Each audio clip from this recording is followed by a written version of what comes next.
to act. Euro will stand stronger when its communities stand together. Thank you. So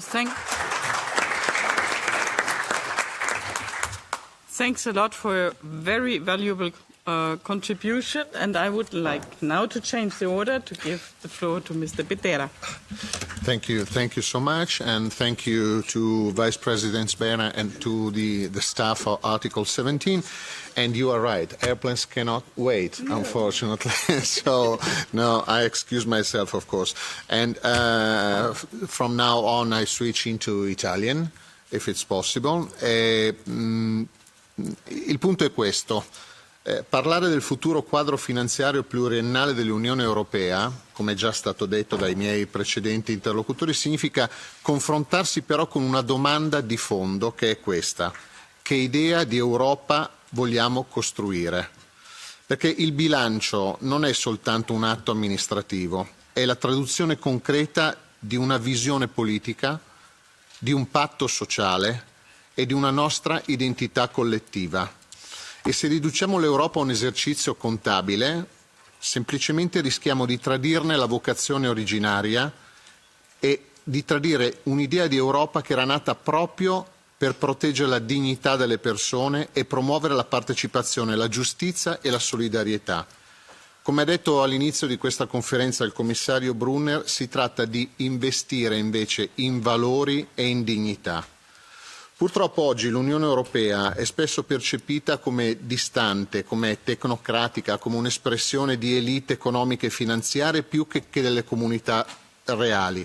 E tuttavia l'Unione Europea, se vuole tenere fede alla sua missione più autentica, non può che vivere nei territori, nelle reti civiche, nelle associazioni, nei movimenti, nei luoghi dove i cittadini sperimentano concretamente ogni giorno che cosa significa coesione, inclusione, diritti fondamentali, inclusi ovviamente i diritti religiosi. Le religioni non fanno eccezione in questo senso e anzi sono una delle architravi, dei fondamenti di questa cattedrale che noi chiamiamo Europa. È lì che l'idea europea acquista senso e radicamento ed è lì da lì che dobbiamo ripartire, perché solo le religioni sono in grado di fondare delle civiltà. E questo è un fatto. E non a caso, articolo 17 in questo senso assume una rilevanza strategica. Non si limita a riconoscere il ruolo delle comunità religiose e delle organizzazioni ovviamente non confessionali, ma diventa il contesto che dimostra che il dialogo con queste realtà è fondamentale e deve essere aperto, trasparente e soprattutto regolare. È un invito, quello che fa articolo 17 alle confessioni religiose, anzi direi quasi un obbligo morale a includere nella governance europea lo sguardo delle comunità che custodiscono dimensioni profonde dell'umano, spirituali, etiche, educative e sociali. È questo uno spazio di costruzione di una cittadinanza europea che inizia con il riconoscimento delle sue radici più autentiche. E a questo punto, che tipo di valori sono in grado di esprimere le confessioni religiose? Che tipo di apporto possono portare all'Europa, alla società europea? Beh, prima di tutto conoscono i territori in profondità, conoscono i territori dove vivono, dove sono presenti, dove sono radicate, perché sono radicate in questo tessuto sociale e ne intercettano i bisogni che non appaiono spesso nei grafici dei tecnici dei bilanci europei, ma costituiscono la vita vissuta, reale, tangibile, materiale delle persone. In secondo luogo operano dove spesso le istituzioni e lo Stato non arrivano, accolgono chi è ai margini, lo ha detto prima anche la vicepresidente Sberna, promuovono inclusione e dialogo. E la cosa interessante è che il ruolo delle religioni non è ideologico, cioè non fa differenza tra chi pensa di avere la verità e chi pensa di non averla, anzi sono un'infrastruttura invisibile senza la quale nessuna politica di coesione può nascere davvero. In terzo luogo, costruiscono e custodiscono una dimensione valoriale. Sono in questo tempo che è segnato dalle polarizzazioni, dove sembra impossibile qualsiasi forma di dialogo, le organizzazioni religiose sono ancora in grado di rappresentare luoghi di senso, di ascolto, di orientamento morale ed è impossibile costruire un progetto europeo credibile senza partire da qui, senza affrontare quella dimensione etica che accompagna e deve accompagnare, come si è detto, ogni scelta economica. E allora, concludendo, 3 punti fondamentali credo che siano quelli che le organizzazioni religiose possono portare come contributo a questo dialogo, ma anche in generale al lavoro della costruzione di un'altra Europa. Devono promuovere un bilancio partecipativo. Non basta consultare la società civile ogni tanto, bisogna includerla all'interno del processo di costruzione di questo bilancio. Si deve fare della coesione sociale e del dialogo un criterio guida nella costruzione del bilancio europeo. Non semplicemente vedere dove sono le voci di spesa, ma far sì che questo sia un principio trasversale nel modo in cui le spese dell'Europa vengono decise. Infine, come diceva giustamente Miss Hohlmeier, riconoscere il pluralismo e l'identità come una risorsa, perché queste identità culturali, spirituali e filosofiche non sono ostacoli all'integrazione, non sono un motivo di divisione, sono invece la condizione primaria per un'inclusione vera, perché permettono alle persone di sentirsi parte di un progetto comunitario che non cancella le differenze ma le valorizza.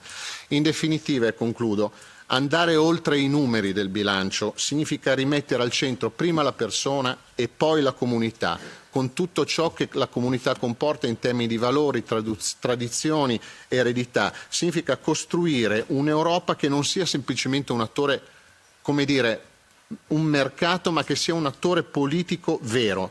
Significa immaginare un'Unione Europea che sia capace di fondarsi sulla capacità di ascoltare, accogliere, integrare la ricchezza umana che proviene dai territori e dalla comunità. Un'Europa fedele a questa visione sarà anche un'Europa più autorevole, più coesa e vicina ai suoi cittadini, e credo che questa sia la direzione in cui il prossimo bilancio europeo deve muoversi. Grazie infinite.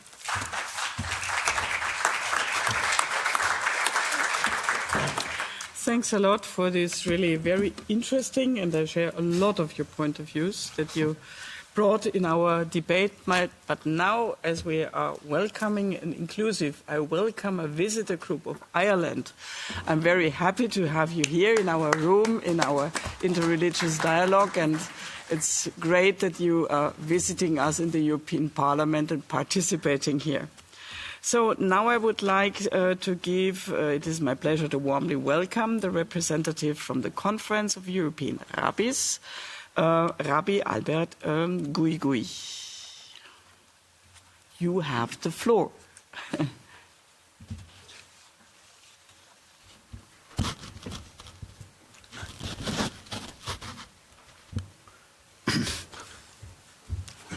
Madame la vice-présidente,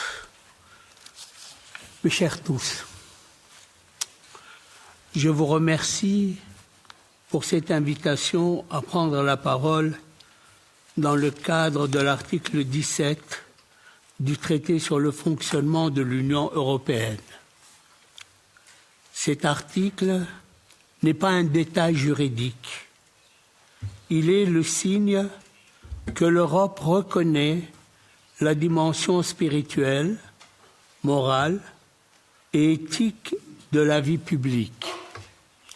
Il affirme qu'une société ne peut se construire uniquement sur des normes ou des chiffres, mais comme on l'a entendu pendant toute cet après-midi, qu'elle a besoin d'une conscience et d'une âme.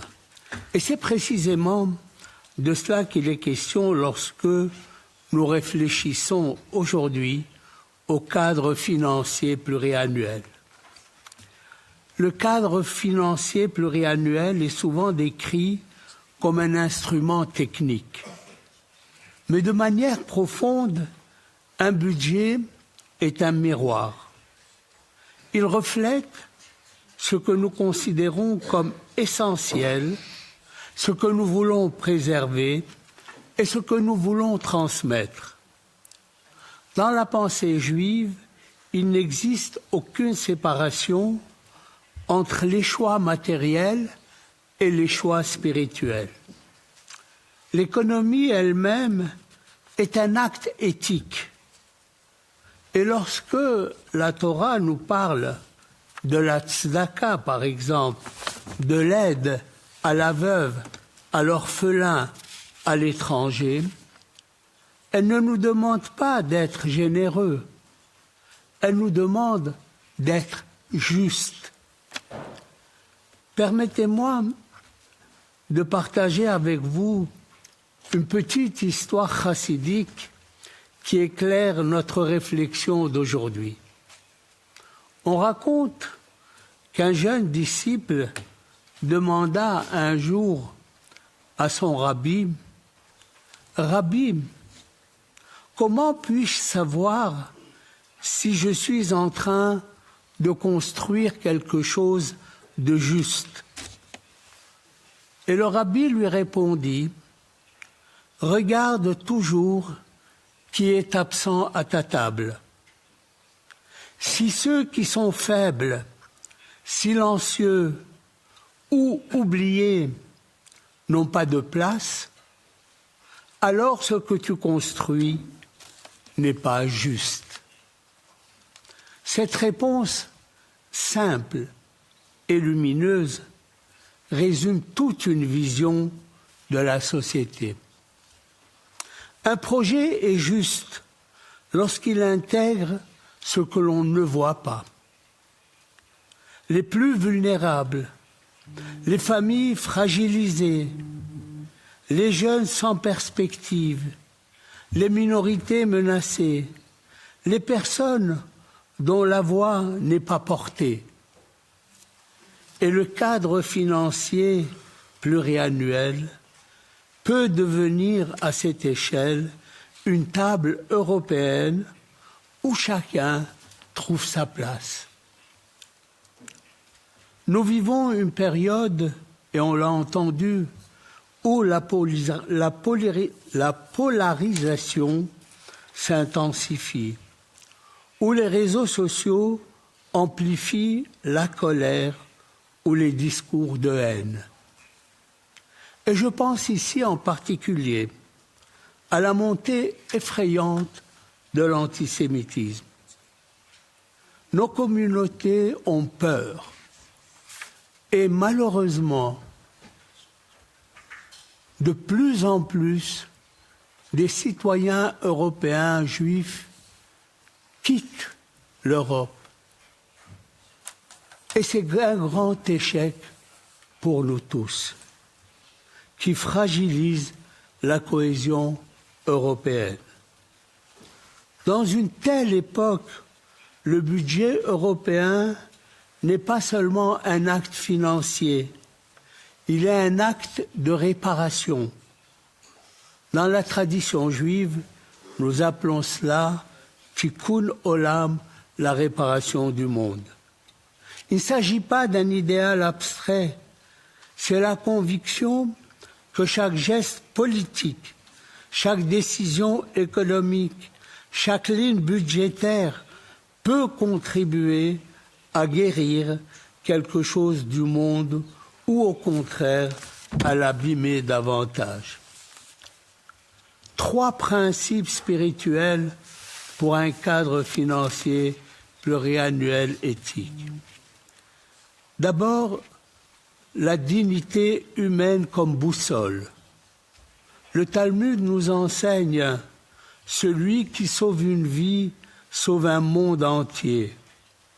Nos choix budgétaires doivent voir chaque individu comme un monde, pas comme une statistique.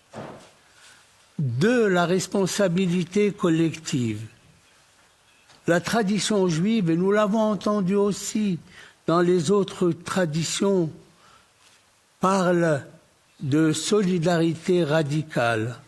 Chacun est responsable de l'autre. Une Europe durable sera celle qui protège les plus vulnérables, qui ne laisse personne au bout du chemin. Et puis, la paix sociale comme objectif politique. La paix, dit le Talmud, est le nom même de Dieu. La paix ne se décrète pas, elle se construit par l'inclusion, l'éducation, la lutte contre la haine, la confiance mutuelle. Un budget juste est un budget qui apaise au lieu de diviser. La construction européenne n'est pas née d'un calcul économique, mais d'un acte moral. Le refus de la haine, de la division, de la guerre. Aujourd'hui encore, il nous appartient de faire en sorte que nos choix financiers reflètent cette vision fondatrice. Le cadre financier pluriannuel peut devenir un outil pour renforcer la cohésion, investir dans l'humain, combattre les idéologies destructrices et construire une société plus juste.